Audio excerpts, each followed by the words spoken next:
5 सितंबर को शुरू हुए नेपाल में प्रोटेस्ट इतना हिंसक हो जाएगा किसी ने नहीं सोचा था। नेपाल में चल रहे जेनजी प्रोटेस्ट में युवाओं की इस आग ने साबित कर दिया कि अगर देश में लोगों का हक छीना जाएगा तो वो खुद अपना हक छीन भी सकते हैं। लेकिन यहाँ मामला कुछ ज़्यादा ही आगे बढ़ गया है। सरकार गिर गई है, पीएम भाग गए हैं और अब नेपाल में हालत बद से बदतर हो गई है। अब नेपाल के युवाओं ने अपने किस्मत का फैसला खुद करा है।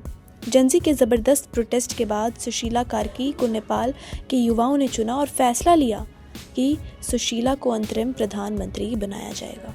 तो अब सवाल ये है कि सुशीला कार्की है कौन? आप जानकर हैरान रह जाएंगे कि सुशीला का एक रिश्ता भारत से भी है। आखिर क्या है वो रिश्ता और सुशीला के पीएम बनने से भारत पर इसका क्या असर पड़ेगा? इन सभी सवालों के जवाब हम आपको देंगे इस वीडियो में।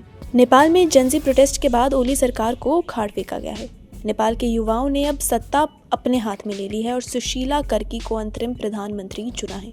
आपको बता दें कि सुशीला कार्की नेपाल में 2016 से 2017 तक पहली महिला चीफ जस्टिस और सुप्रीम कोर्ट की एडहॉक जज रह चुकी हैं। लेकिन आप ये जानकर हैरान हो जाएंगे कि उन्होंने अपनी पढ़ाई बनारस हिंदू यूनिवर्सिटी से की है, जो भारत में है।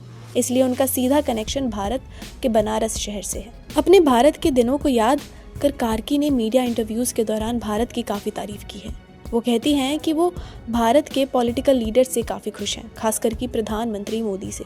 उनका कहना है कि भारत में सरकार और जनता के बीच संबंध अच्छे हैं और वो चाहती हैं कि भारत और नेपाल के बीच रिलेशन आगे बढ़ता रहे। For right now, Sushila Karki is the best because she know everything to manage countries. Running country is not a easy thing, so we must need various experience to run a country. So for the right now, we have only one good option, that is Sushila Karki, because she at least know how to run a country to manage everything until the next election happen. So we at least have to wait.